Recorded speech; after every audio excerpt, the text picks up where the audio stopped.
You'll see the recording commission thing. I'm just going to wait 1 or 2 minutes just to get the final few people in before we kick off, if that's okay. Sure. What's the end time for this? Obviously, the bell ringing is going to 6 o'clock. The bell ring may bring it to a premature end, but 6 o'clock. Okay. Yeah. Right. I'm just waiting for Tim to appear, but he's not appeared. I'll give him a chance at the end. How about that? Yeah. Let's hit the button, John. On time. Right. Okay. Well, hello everybody. Welcome to the Institute of Health and Social Care Management and the latest in our Health Chat series. We're delighted to be joined this evening by the one and only Dr. Phil Hammond. But before I hand over to Roy to grill Phil, and there's a new kind of expression that you might want to hang on to. Before we get the grilling underway, I'm going to invite Shane Tickell from Vora Health Technologies, who are one of our sponsors this evening, just to say a couple of words of welcome. Over to you, Shane. Thank you, John. Good evening, everybody. Phil, good evening and welcome. It's an absolute pleasure to be on the Health Chat with you. Hi, Roy. Vora is always delighted to be involved with these events because it's about sharing knowledge, and it's great to get up close and personal with people. And it's been a pleasure to have Phil over the years to take part in them with Roy, and they're always great fun. But I always find you somehow manage this magic of making us laugh hysterically, think really hard, and pull at our heartstrings as well. So, you know, the expectations are high this evening. Vora Technologies, what we do is we gather data around health and care to provide it to people for great use. That's what we do, and that's why we're involved here. It's an extension of trying to help with the health and care process and sharing knowledge. I won't take up any more time of the audience other than to say thank you for joining us this evening. Hope you have a great time and get your questions ready for later on. Thank you, Shane. Well, without further ado, I'm going to hand straight on to the other one and only, Roy Lilly, to take us through the festivities of the evening. Thank you, Roy. You're welcome. Thank you. And Shane, thank you for your very kind sponsorship. Thank you, John. And good evening, Phil. How are you doing? I'm doing very well. It's always nice when someone asks how a doctor is doing. Usually it's the reverse, but I'm doing well. You're not looking so bad yourself, Roy. No, I tell you what, I'm in the pink. Yes, exactly. I always try and diagnose you whenever I see you, but you're not looking, your ears are still a bit peculiar, but you're not looking jaundiced, which is good. And you're smiling. So 2 out of 3. Listen, I'm fine. It's not me we've got to worry about. It's you, because I think we might as well start with your near-death experience. Well, this was embarrassing, but the great thing about comedy is that when terrible things happen in your life, you can turn them into 15 minutes of material. And my latest near-death experience, lots of little posters went up. I've just moved to a little village in North Somerset, and posters went up saying that some of our bell ringers died out during the pandemic. And have we got any new volunteers who'd like to ring for the king?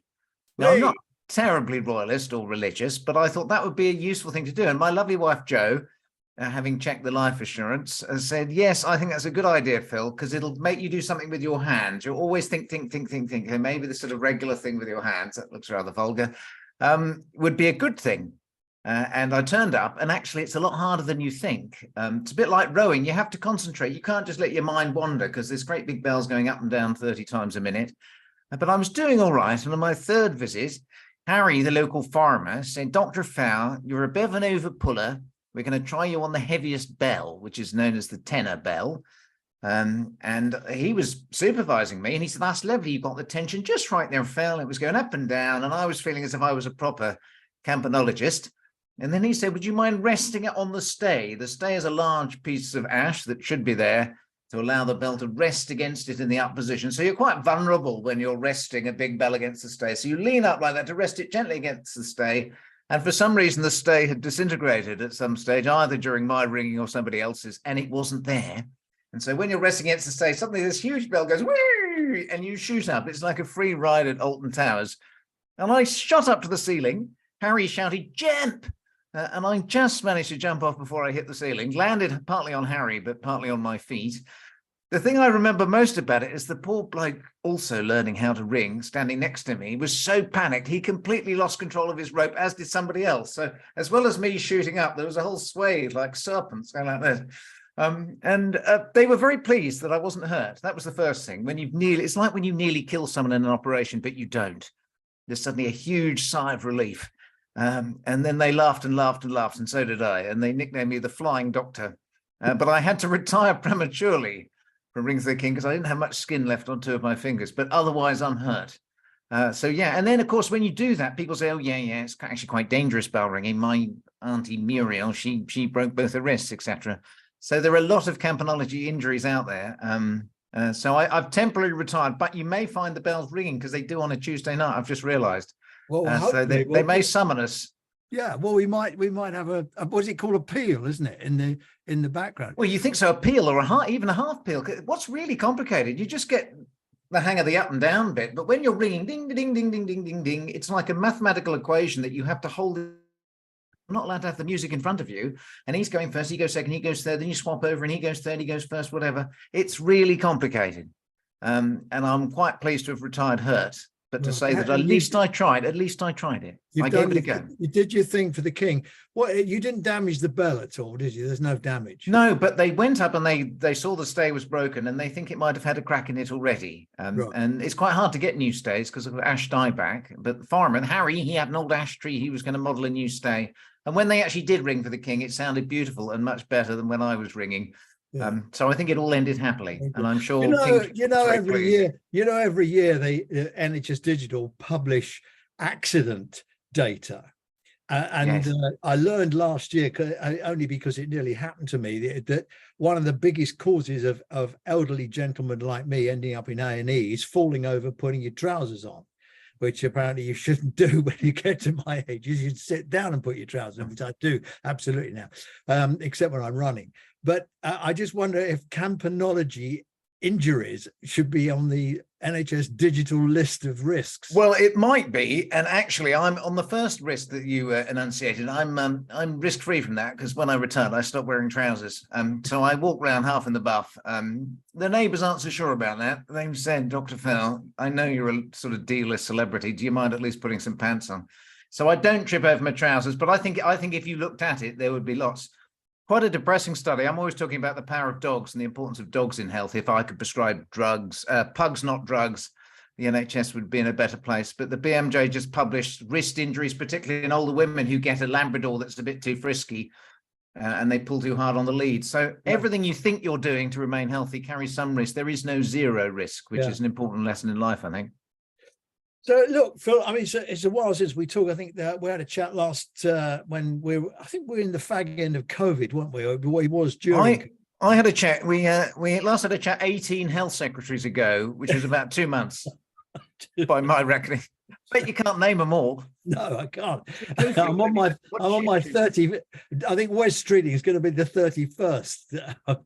He's got a hit out on you, Roy. You won't survive Wes Streeting. You're the first person he's taking down when his reforms come in. He's going to silence you. I'm telling you that. Dementia home for me. Listen, where are we? Seriously, I mean, you're still practicing, aren't you? You're still doing a bit. What do you think? Well, I'm not actually. I retired I retired at 60 from NHS stuff. So the NHS is a lot safer now. I have been asked back, interestingly, and I'm training in group consultations. Now, because it's very hard to see a doctor, they're seeing 50 people at a time. And my clangers, which I'm sure to bring out later, I'm training to do that in a group of people, teaching them how to stay well. This idea of instead of pulling people out of the river of illness at great expense, we wander upstream and stop them falling in the first place. And although I do clangers as a comedy act, somebody saw it from NHS England and various other things. And they said, just with a bit of tweaking and without the gratuitous knob gags, this could be actually a proper health education program. So I've tweaked my clangers a bit. So I will be doing that. So I am going to be doing some stuff. But I don't have to go through all the ball ache of revalidation, annual appraisal, mandatory training, all this stuff makes you want to run away and go to Australia that the NHS could easily get rid of and make doctors' lives a lot better without paying them anymore. So now you're living on this huge pension that you've paid in for yourself.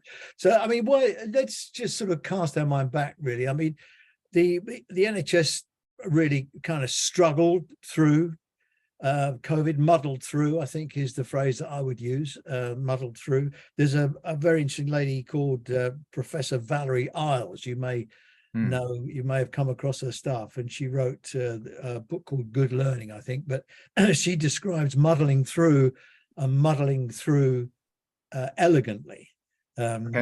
which it shouldn't be dismissed. It is like a proper academic piece of work. And Good Learning, that's her website, I think. And she talked about muddling through elegantly. I mean, I think if ever there was a time the NHS muddled through elegantly, it was probably COVID. And now we're sort of muddling through. I mean, where do you think we are? I mean, is the NHS broken, do you think, or does it just need a rest and come out for round 2? Is it knackered? I mean, what do you think? I'm very proud. I mean, the NHS is its people, and I'm very proud of the frontline staff, particularly proud of people who put in a full shift. And in my 35 years in the NHS, I worked mainly part-time, and I always enjoyed being a doctor. I whisper that quietly, but the reason I enjoy it is I work part-time and I had time off to recover my energy and my empathy in between shifts. I'm at the age where a lot of my colleagues are retiring, and particularly the ones who put in full-time shifts look absolutely knackered. Yeah, they look as if they really, really put it in.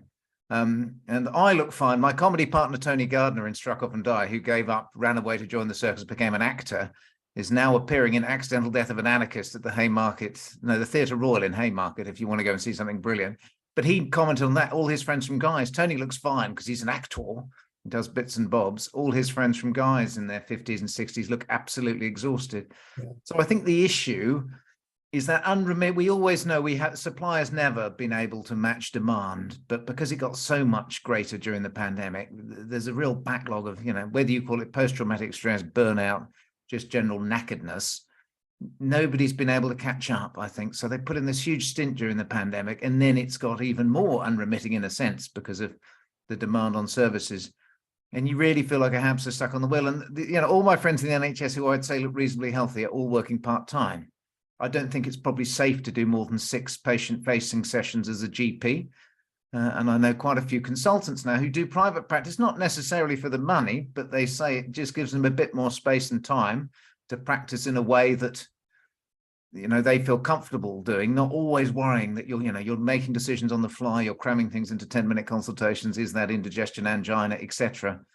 I think the other huge shift, I think, is that junior doctors of today, bless them, don't see it as a vocation. When I trained, there was very much a jam tomorrow ethos. Your consultants would say, you put the work in now. It's pretty awful as a junior doctor. You're going to work 100 hours a week, but it will get better in time if you stick with it. Today's junior doctors don't have that sense of so much vocation and are very much centered on safe working conditions and decent paying conditions now. They want jam now. Some of them don't see themselves working in the NHS long-term or full-time. So I think that's the fundamental contract that seems to have changed. I think we did muddle through quickly, but there's a huge difference between the younger and the older workforces, I think. Yeah, that's a really important point, Phil, isn't it? Because, here we are, we're facing another round of strikes from the junior doctors. And, if whenever I talk about the junior doctor, I always get, shed loads of emails of abuse. But from a 48-year-old junior doctor saying, hang on. Exactly.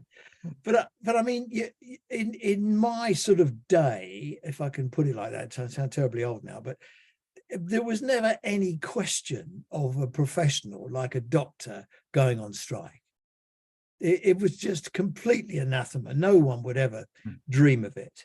Now we have younger doctors, they want a job and a life, not a job for life. And the whole sort of ethos has changed, where now protest is part of I don't know what's brought about the change, whether it's social media, whether it's public attitudes, but something has happened where a doctor who is someone that we're kind of brought up to look up to is doing something that you couldn't possibly dream of anyone in that job doing.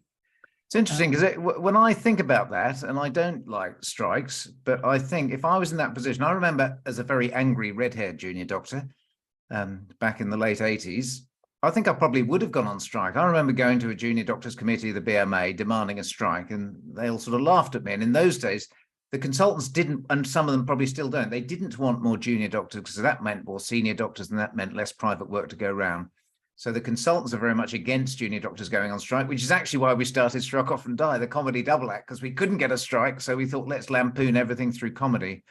I think one of the things that's changed, which is important, is that when I trained, London medical schools certainly were almost like extensions of public school. They were very much public school heavy. The dean was head boy, the consultants were prefects, everyone else was a fag. What goes on tour stays on tour. A bit like Downing Street during lockdown, lots of jolly good chaps doing their jolly best in very difficult circumstances. You could drink on duty, and it wasn't unusual for the anaesthetist and the surgeon on duty to come in smelling a bit of alcohol, and they'd operate all night and put a shift in, and then they get bored halfway through and they'd swap ends. And it was all covered up. There's a famous passage. There's a heart surgeon called Stephen Westerby, who wrote a memoir called Fragile Lives, talks about being called out of the pub to repair an aortic tear at the Royal Brompton Hospital. And he'd had a few beers, but that was okay because everyone's allowed to drink on call. What you weren't allowed to do was to leave the operating table during heart surgery because that was seen as very weak. So he catheterizes himself with a bit of rubber tubing, feeds it down into his surgical boot, and squelches his way through the operation. That sort of hearty, jolly good whatever with zero accountability. So it was doctors are jolly good chaps. We trust them to do their best in difficult circumstances. There's no scrutiny. There's no accountability. If you make a terrible error, you can probably cover it up. But yes, you put a shift in, and it relies on the fact that most people are decent and they see it as a vocation and they're prepared to put the hours in. That has changed phenomenally. Our entrance into medical school, we're taking lots more people from state school, we're taking lots more women, we're taking lots more people who don't buy into this keep your mouth shut public school conformism stuff and are prepared to speak up quite loudly as junior doctors. And then we, of course, partly because of what I did in Bristol, helping to expose Bristol, we have this huge extra scrutiny now, Care Quality Commission, revalidation, appraisal, et cetera, which means you can't bury your mistakes as you used to. So the doctors not unreasonably are saying, look, if you work us to the point of exhaustion or we're 3 people down on a shift, we're going to make mistakes, we're going to be hung out to dry, et cetera, et cetera. So we demand these working conditions now. In the previous strike in 2016, they were demanding everything, and they realized actually the only thing that can be quickly fixed is more pay. You can't suddenly get safer staffing levels, you can't suddenly get this and that. This is why I think they're focusing on pay. But I think I probably would have supported them if we'd gone on strike. And so I don't like the strikes, but in a way I quite admire them because they were obsequious conformists when I trained. Struck Off and I used to do a sketch of the BMA Junior Doctors Committee going, what do we want? We're not sure. When do we want it? Whenever you tell us. That's what it used to be like. Boy, are they militant and focused and more together now. They won't get what they want, but it is interesting, isn't it, that Scotland has caved in slightly and they've offered junior doctors 14.5%. cumulative over 2 years, and that will put a lot of pressure on Berkeley, who's hanging on to his 5%. So I think they probably will get more than the 5%, but I hope they hurry up and get it, because every time they go on strike, the waiting lists go up again. I said right from the off, it's got to be a 3-year deal, isn't it? Because they can do a deal now, a deal for next year, bump it up in the 3rd year, in the full knowledge it's going to be a Labour government, and let them find the money. Yeah, your mate Wes will have to look at, and that's what the sensible thing would have done, is to leave Labour to pick up the pieces. So yeah, we'll do that. We'll get the waiting list down, which is what we promised, get everyone on board, and leave Labour to pick up the bill. Yeah. I don't know. I mean, he's really boxed himself into a corner now, because tonight he's saying, I'm not going to talk unless they cancel the strike. And of course, the junior doctors can't do that, because in a sense, the legislation has made it more difficult to settle these things, because they only get a 6-month window now in which to strike, and then they have to start again.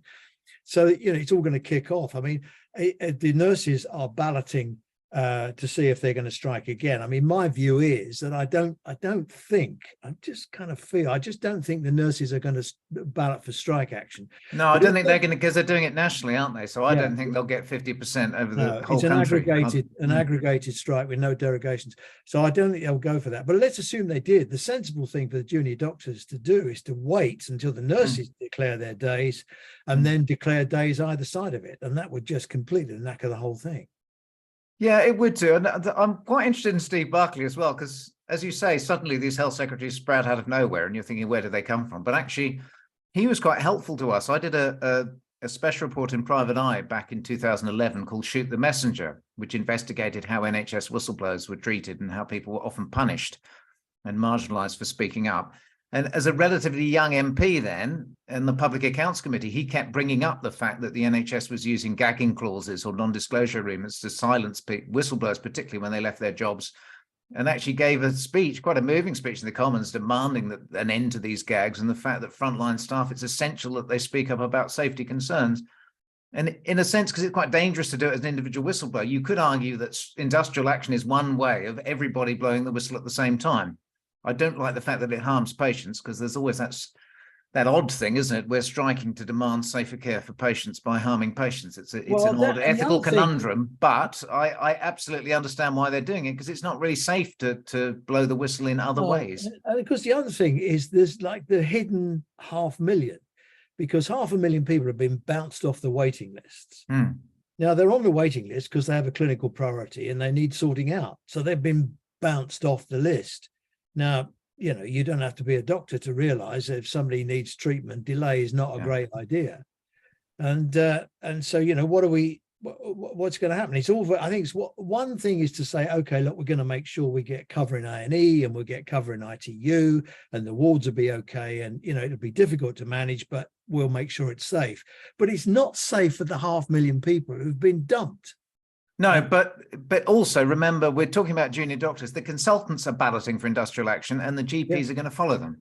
So what should happen is, you know, we shouldn't call junior doctors. Doctors as a profession should get together as one and say, these are our concerns. The trouble is, if you keep splitting up into junior doctors and consultants and GPs, you're just going to get wave after wave of ballots and strikes. Yeah, and that's why the government won't abandon the pay review bodies. I mean, if Berkeley was sensible, he'd get everybody around the table. He'd have a grand council of all the representatives and embark on some great, enormous, long consultation talk thing and all the rest of it, because all the time you're talking, you're not paying any money. I mean, he hasn't even got the sense to talk, really, has he? It does strike me as totally balmy that he just antagonizes everybody by not talking. The other interesting thing I noted, I sat next to a really eloquent junior doctor on the train the other day, and I noticed that she had a BMA badge on.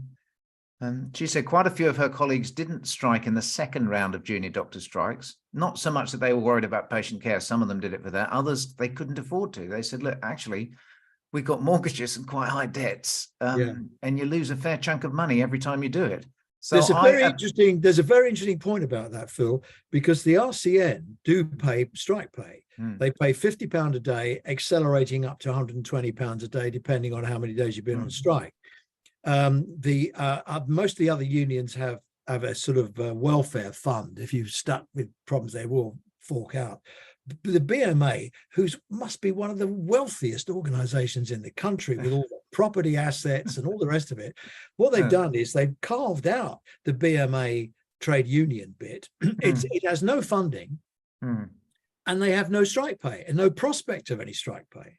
Yeah, they should just raffle what's in the wine cellar. That would raise several million, I would imagine. Sell the pictures. Yeah, absolutely. You go to Tavistock House and you think, they're not paying strike pay? Really? I mean, I think it's really complicated, isn't it? And the RCN, I think the wheels may come off the RCN. I think because they initially accepted the deal and came out and said, this is a very good deal and it's the best we can possibly get, and we strongly recommend 5%. I think they're in a weaker position. The BMA, they're a different beast to 2016-17, when, as you recall, it all fell to pieces because of leaked WhatsApp messages. But it's beholden on Berkeley to be statesmanlike. And, you know, he needs to sit there. It's only going to be solved by negotiation. They need to sit down and negotiate. I mean, the thing is, it's experience of life, Phil. I mean, if you look at his career, he's kind of done everything. He did 18 months at Sandhurst. He's fiddled about with doing all kinds of other little jobs, and then he fell into politics, and that's where he is. I mean, is he qualified to run a multi-billion-pound organization in the middle of a historic strike? Well, actually, no. And the answer, and the next question is, well, who is? Well, the answer is not many people. No, and you're right. It requires an act of statesmanship to say, right, hold it. Let's sit down and talk about this. Well, I'm interested also about the role of Jeremy Hunt in this. I don't know what your feelings on him are. Did he send you a copy of his book? He sent me a copy of Zero. Oh, you got one too? Yeah, I got Zero. Was yours signed? Yes, it was, and I reviewed it. Mine said to Roy, lots of love, Jeremy. And then he crossed it out and put Phil. It obviously, no. However, read it.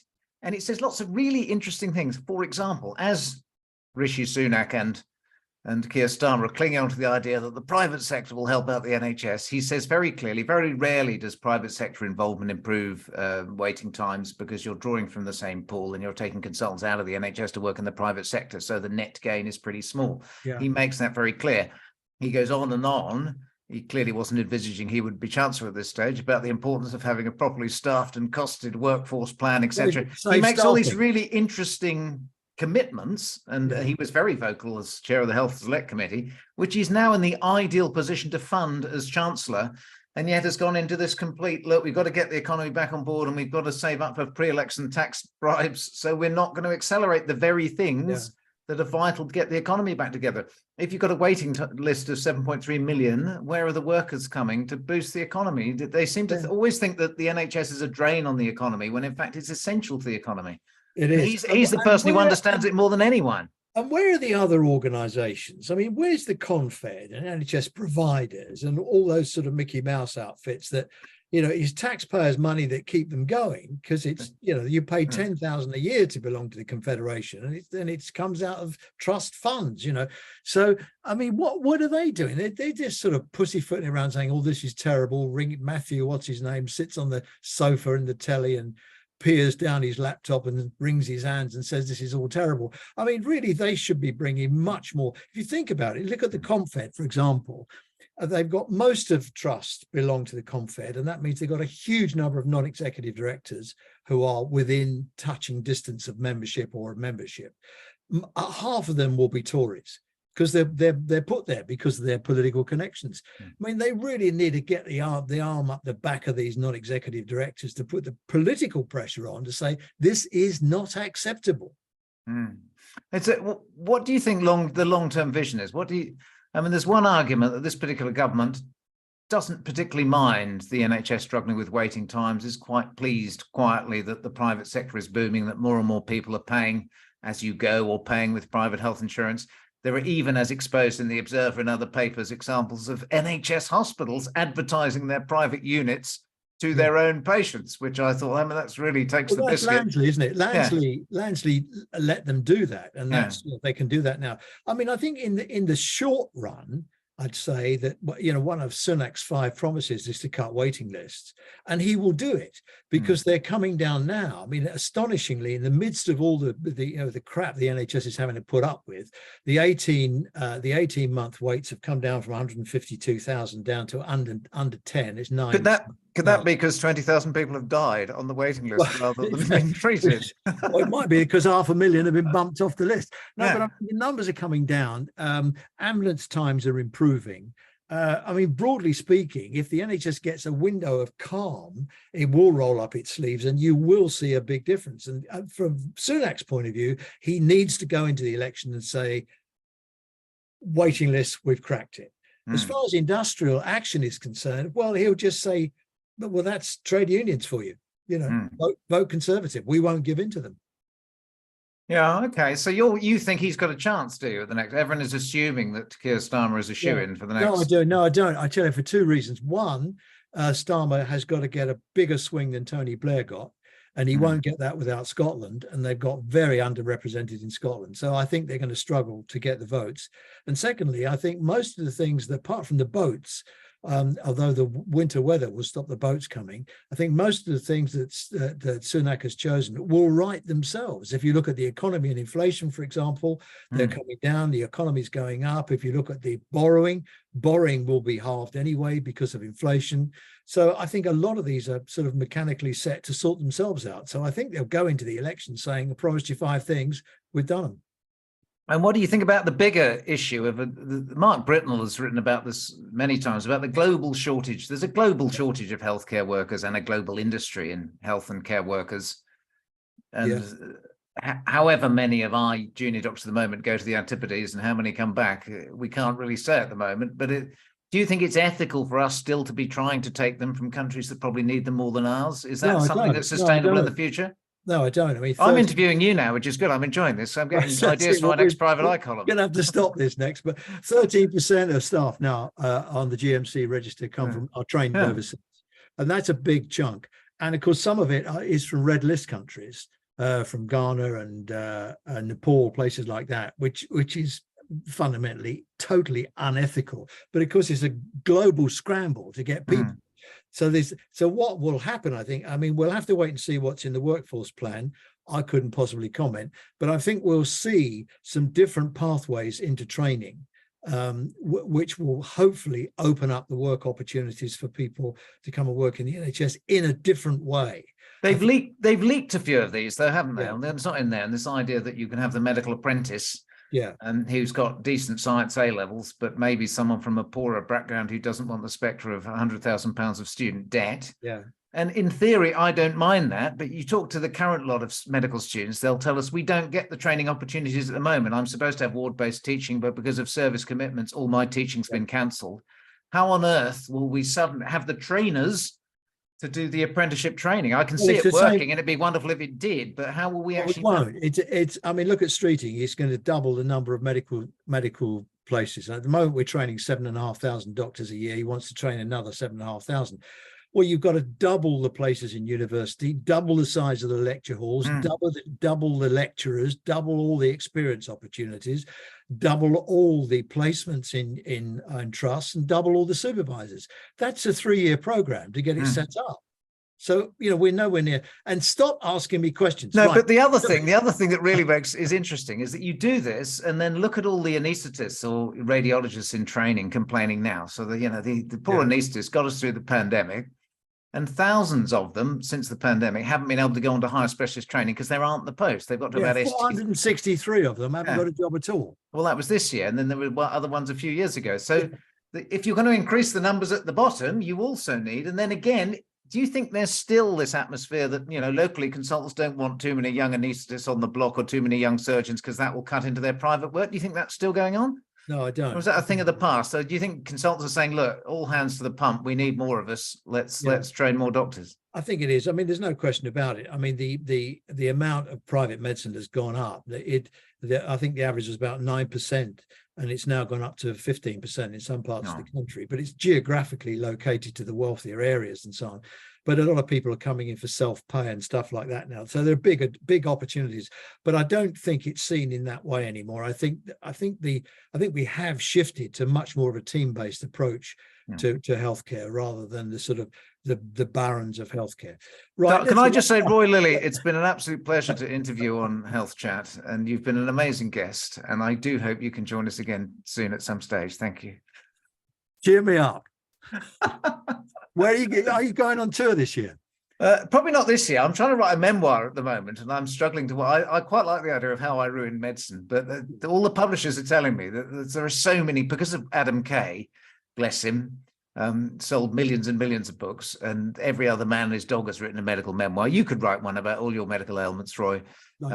So I don't know at the moment whether we're overdone. Do we really want to hear from another doctor? I've told most of these stories over the years, 30, 40 years. But it is interesting, I think, trying to put your life in context. I went through a slightly darker moment when I look back on my life, and I've spent, like you, 30, 40 years campaigning to improve the NHS, and it's now in one of the worst states it's ever been in. Is it my fault? Is what I've tried completely useless? Frankly, what is the point? Private Eye I've written for 31 years, and obviously fairly famously early on I raised concerns about the Bristol cardiac disaster, but then have broken lots of other stories, and we had 195 recommendations that came out of Bristol, and this was going to change medicine forever, and we'd have clinical governance and the Care Quality Commission and NICE and et cetera, and some people would now argue that the pendulum swung too far and we're over-regulated and there are over-complaints, over-litigated. Very depressing piece that said that we spend 3 times as much litigating maternity than we do on maternity services. I mean, you're thinking, have we gone too far? Was the old days actually better, where you could drink on call and bury your mistakes and be unscrutinized? Was that a better service for the public than our ridiculously over-regulated, over-managed service now? I think the consumerization, the role of the customer now, we've gone from being patients to being customers. That was encouraged, of course, during the Blair years and when they were doing the internal market and all that kind of stuff. We were encouraged to think of ourselves as customers. We were supposed to have a choice. We could take our hernia to Land's End and get it fixed if we wanted to travel there. all of that, I think that's kind of changed. And in a way, you know, there's nothing wrong with that, and people should be treated better than perhaps they were. But there is no question in my mind that I feel, I know why I'm answering your question, just supposed to answer mine. I feel that we're at a kind of watershed. I think the NHS doesn't quite know what it is at the moment. It went into COVID with, you know, 4.5 million on the waiting list, 40,000 nurses short. Everybody's forgotten all about that. We muddled through COVID. We come out the other end, doubled the waiting list, doubled the people that are, you know, that aren't working. And then suddenly we're thinking, okay, well, what are we going to do now? You know, is it business as usual and we'll sort ourselves out? Is someone going to come along with a shed load of money? Are we going to reorganize? What are we going to do? And because there is that leadership now.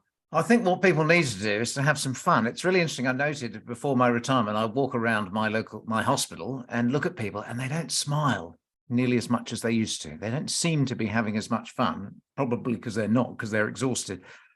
But one of my shows, I was talking about games we used to play when I was a student at St. Thomas's, and these are absolutely repulsive. And if you're easily offended, then look away now. My favorite medical school game was called bladder tennis, where you split into pairs, you catheterize each other, you join the catheters up in the middle, and you pee into each other's bladders. We spent many a happy evening in St. Thomas's Bar playing that. When we got bored of playing that, we would play a game called Freckle, where somebody who needed to do a poo on the table, the next person would take his shoe off and hit the poo as hard as he could, and the person who ended up with the most freckles had to buy the next round. Now, I talk to medical students today, and they're absolutely astonished that this sort of game would happen. Even the junior doctors back then played outrageous games. My favorite was called Bleep Roulette. They'd all meet in the bar and they'd swap bleeps. So the psychiatrist would end up carrying the surgeon's bleep and the surgeon would carry the psychiatrist's bleep. And they'd do that for an evening just for a laugh, because you could. So I was telling this story, and then somebody told me the most amazing story at Whipps Cross Hospital, which, as you'll probably know, has the longest hospital corridor in Europe. I do know it. Yeah. And they used to play a game, you probably know this game, called the Suxamethonium Dash. Have you heard of this? Yes, I have. This is absolutely wonderful. So the students would line up, or junior doctors, they'd be given a dose of suxamethonium injection, which is an anesthetic agent that paralyzes your muscles. And then they would sprint down the corridor as fast as they could until their muscles were paralyzed, when they collapse in a heap, and the person who ran the furthest would win and hopefully be resuscitated by an anaesthetist waiting at the end. I think even the General Medical Council may have frowned at that one. But that just tells you, isn't it? It's that doctors were seen as other. And you know, in the days of Dr. Finlay, I was born in 1962 when Dr. Finlay first graced our screens. That was the sweeping music when doctors were gods and nurses were angels and medicine was a vocation and the NHS was a religion. And we have that cozy blind trust in doctors as somehow superhuman. And it sort of resurfaced during the pandemic, all the clapping for the heroes, as if, you know, they don't need PPE, they don't need safe working conditions, just give them a clap, they'll be fine because they're superhuman. In a sense, what the junior doctors and everyone's telling us now is actually doctors are human. You put us in ridiculous working conditions, then, you know, we make mistakes. You allow us to drink a bottle of whiskey a night, then probably we're going to turn yellow in the long run. And I think that's the thing. It's like your heroes have all been reduced to human beings. And I think a lot of the power of doctors is gone. So it's a little bit like the magic circle. It's a bit like magicians having all their tricks exposed in public. I think that's what my contribution was. That's what I did with Struck Off and Die. And trust me, I'm a doctor. We would expose time and time again that doctors are human. And we need decent working conditions. Well, I remember when you first started. I mean, it was jaw dropping. Really, everybody in the NHS said, "What are they really saying about the NHS?" And it was all true, of course. My favorite, and I uncovered this because for my archive program, we did a great thing on Trust Me, I'm a Doctor about bogus doctors. We tried to find the best bogus doctors. There was a famous one in Bradford, a GP called Mohammed Saeed, I think, who impersonated, with no medical training, impersonated a GP for 30 years before he was caught. He was prescribing creosote for a sore throat and shampoo for conjunctivitis. And when they finally caught him, they praised the pharmacist for spotting it. You can just see the pharmacist saying, creosote, sore throat, he's absolutely sure. And the other one, the hospital record, went to a painter and decorator called John, who left school without any qualifications, hung around the hospital waiting rooms, broke in, stole somebody's GMC certificate, Tipp-X'd the name out and wrote his own name on top with crayon, took it to the local hospital. They were so desperate that they gave him a job, and he worked his way up from the very bottom. He became a senior registrar in anaesthetics, pumping gases into babies. And he was only caught on an insurance fraud. It was only when he tried something else fraudulent, they caught him and they realized he wasn't a doctor at all. I mean, that shows the extraordinary level of blind trust we used to have in doctors. You would never ask a doctor, have you done this kind of operation before? How many do you do? What are your results? How do you compare to the national average? Is there someone in the hospital who does it better than you? We just have this ridiculous doctors are other and we don't question them and they're the great man. Yeah. Well, I think it's a good thing probably that culture has changed, but it's taken a lot of the fun out of medicine, I would imagine. Well, I tell you a story. When I was running at Homewood, the old Bill turned up one morning, wanted to see me, and you know, you go in your office and there's the police waiting for you. You think, what have I done? And anyway, it turned out that I was employing, I'd inherited this guy, you know, he was on the staff. He was a Nigerian guy, a psychiatrist. He wasn't a doctor. Somewhere or other, it come to the notice of the old Bill that he was calling himself Dr. somebody or other, and they checked him out and he wasn't. And we dug out the archives and found, you know, this very fantastic looking certificate from the Nigerian, whatever it is, of psychiatry and what have you. And somehow or other, he'd been with us for about 7 years. We didn't know. Do you think this is a secret weapon of the new NHS workforce plan, is to pack the NHS with bogus doctors? Because actually, if you were good at woodwork at school, you know, and you're reasonably sensible, you could be an orthopedic surgeon. I know there's a bit more to it, and I don't want too many complaints. But anyone who's pretty decent with their hands, a bit of common sense, what you could do is you could say, in this particular hospital, we're short of this particular specialty, so we'll run you on an apprenticeship, but we'll just train you to be a whatever the particular doctor they're short of, without doing the whole of medical training. But I'm sure you could get a few bogus doctors in there. In the old days, you could stick a Rottweiler in a white coat and put it on the wards, and people go, lovely doctor, that one, great big hands, giant of a man. I think we could staff the NHS with bogus doctors. I think it would be a really interesting experiment, and I think a lot of people would struggle to tell the difference. You know enough about medicine, Roy. What would your specialist be? I could see you in sexual health. Yeah. As a patient, but as a doctor, I could see you. Rheumatology, maybe. What do you fancy? Psychiatry, you could do. And yeah, I bet put yourself together. Yeah. Years before they rumbled you, they'd say he's a really good cheese, lovely Dr. Roy, 11 to pieces, great big man, giant of a man, great big hands. I think they would love you, Roy.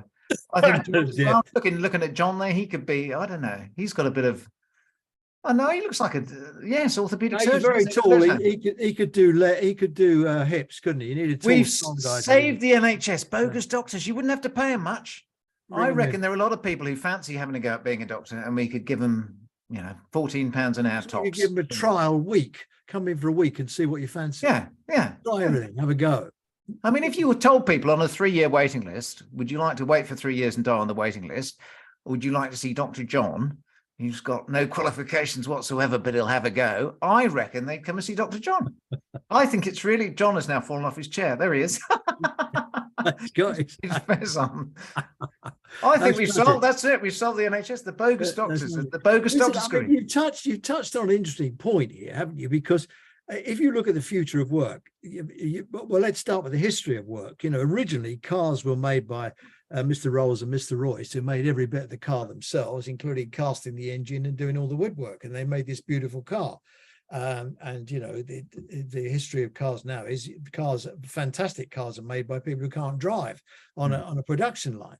Now you can't really do health quite on the production line, but you could de-skill work, couldn't you? You could compartmentalize, because what made me think, I mean, you were joking, but I mean, there must be bits of medicine, like for example, taking bloods. I mean, years ago it was always the doctor that took bloods, you know. Then we had what are they called? The phlebotomists. Phlebotomists. Right. Yeah, phlebotomists came to the fore when doctors started getting points for doing bloods and blood pressure, didn't they? And it was, and you know, we now have phlebotomists, and you know, they're highly trained people, and good luck to them. I'm pleased we got them, but yeah, they've kind of carved out a niche a little bit of something that really only doctors ever did. When I first started, you know, you didn't get anywhere near a patient with a needle if you weren't a doctor. And then, you know, we have nurse nephrologists now, and nurse endoscopy, and you know, nurses are doing bits of things that only doctors ever did. can we see a future for the NHS where work is compartmentalized, carved up, and people get a narrow-based qualification and just do that bit? I think so. And obviously there are massive hospitals in India that just do hernias. They just specialize in hernias, and you could train somebody. Doesn't have to be a doctor. Cataracts, Phil. And cataracts, exactly. Yeah. In India, Yeah. they train civilians to do Yes, so you can do production line stuff. Yeah. I mean, the issue is what happens when something gets complicated. So the trouble with all these things is that where is the really experienced senior pair of hands with all the experience who comes in? I mean, that's the difficulty of super specialization. I've just specialized in this little bit of the gallbladder, and that's all I can do.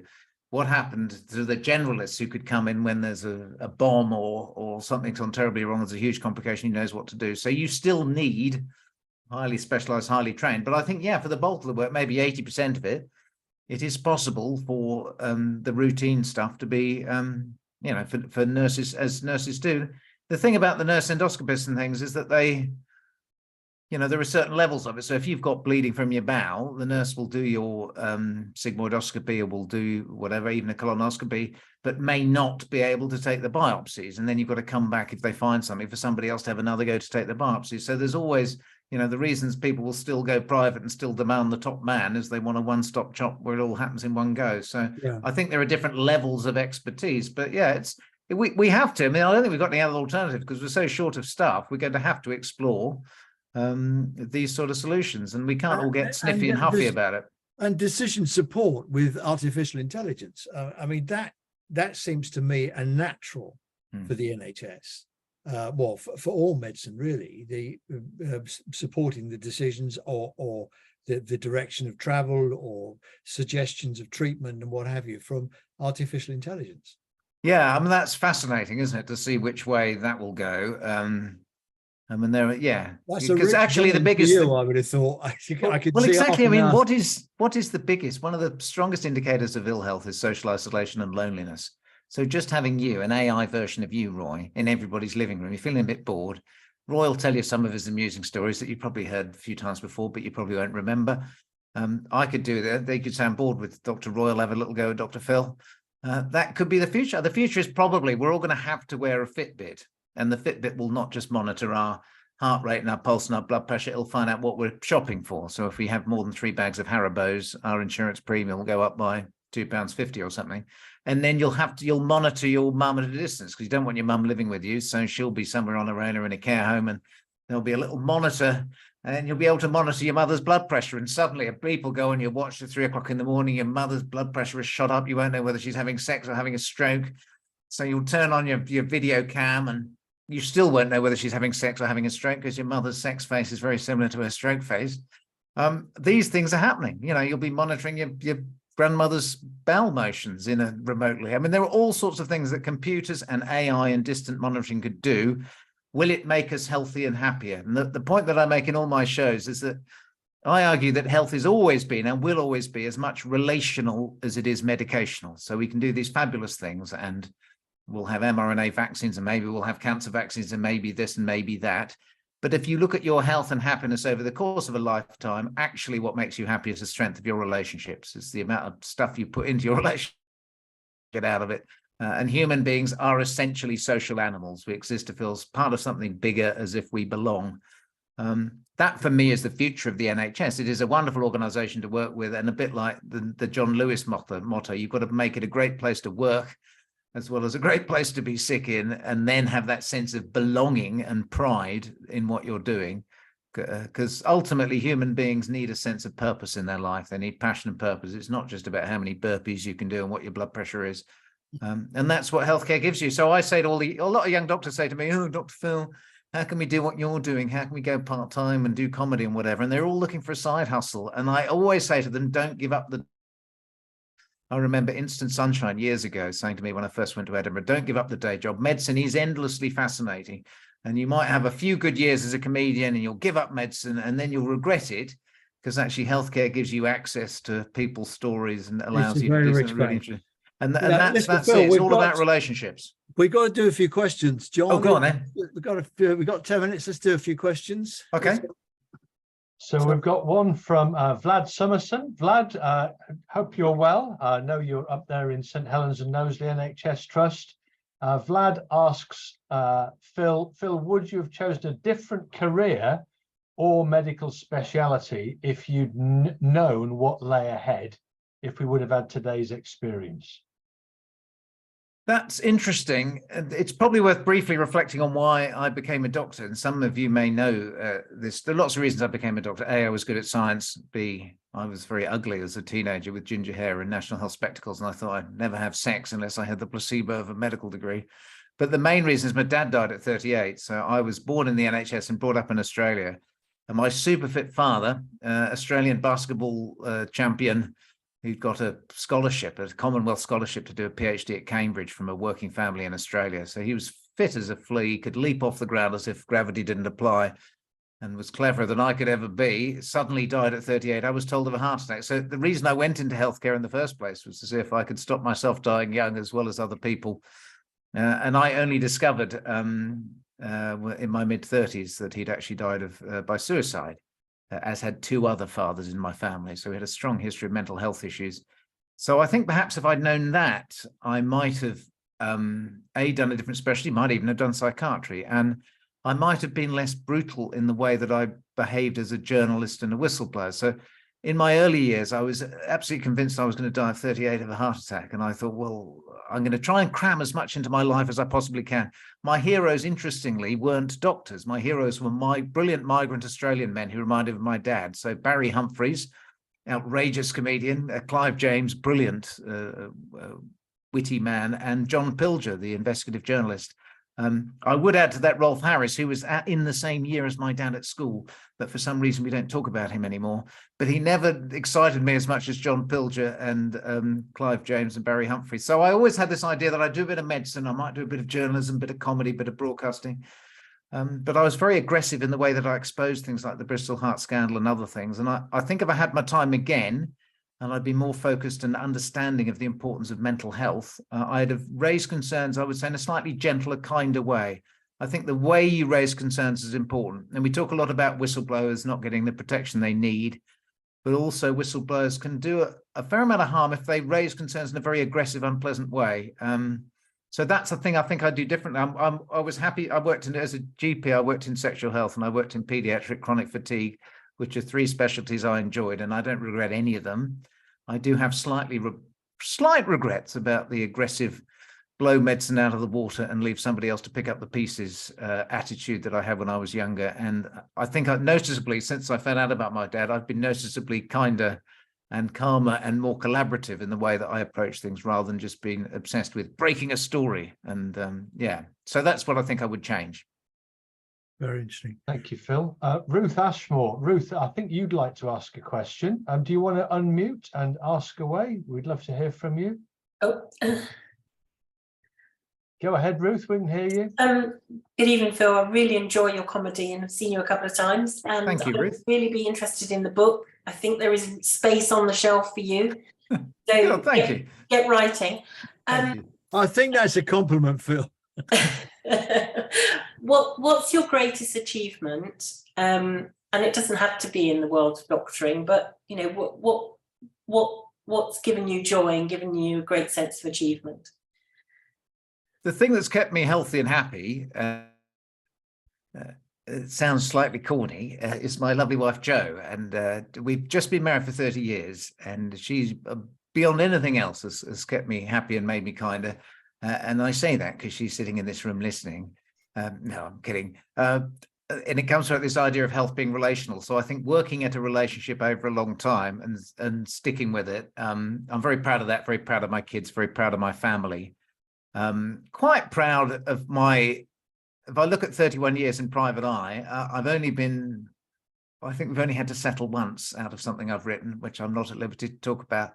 And the rest of it, I'm quite pleased that with what I've written. If I look particularly about my later years, my book about the pandemic, Dr. Hammond's COVID casebook, was far more constructive than usual and longer, and acknowledged uncertainty and how difficult it all was, and was a slightly more mature. So I'm pleased about that.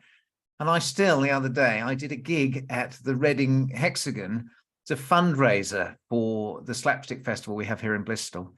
And because they had famous people on it, like Milton Jones and Joe Brand and Marcus Brigstocke, we got 1,000 people. I don't often get to perform in front of 1,000 people, and absolutely smashed it. And there's something about making a room full of people laugh.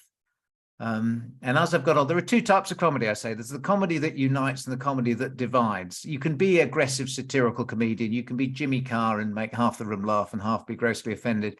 I think the cleverest humor is to try and unite an entire room. And on a really good night, whether it's a large venue or whether it's in a local village hall, when you get everybody laughing together at one gag and you can feel that level of laughter, that gives me huge pride.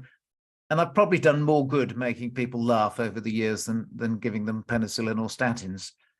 So laughter is the best medicine, unless you have syphilis, in which case it's penicillin. Thank you. Can we just do one more? We got Mark Ricketts. Yeah. Can we do one more, John?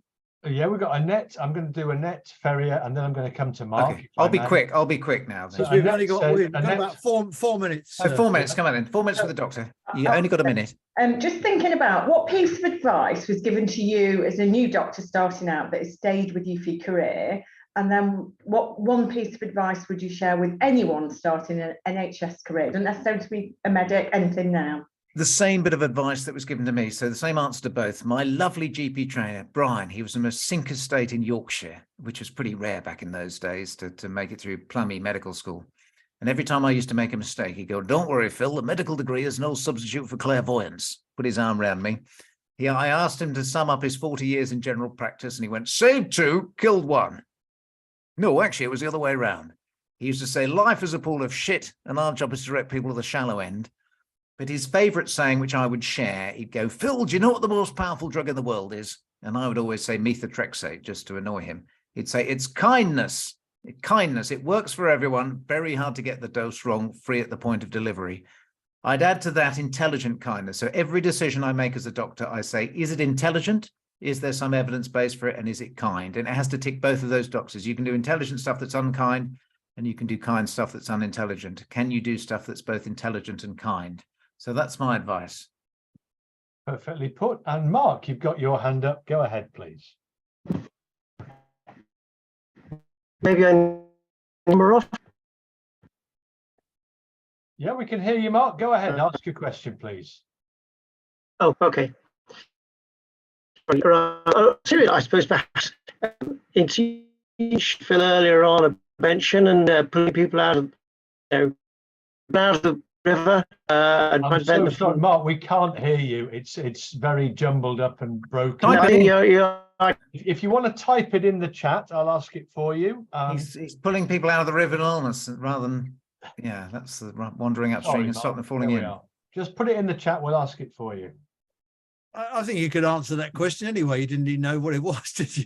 Well, I think as you know, I remember in my interview in 1980 at medical school, I was asked about the Black Report, which Margaret Thatcher buried. Jim Callaghan commissioned this report into social health inequalities, which basically said that the biggest determinants of health are social. If you're poor, you're going to die younger and you're going to have lots of years of ill health.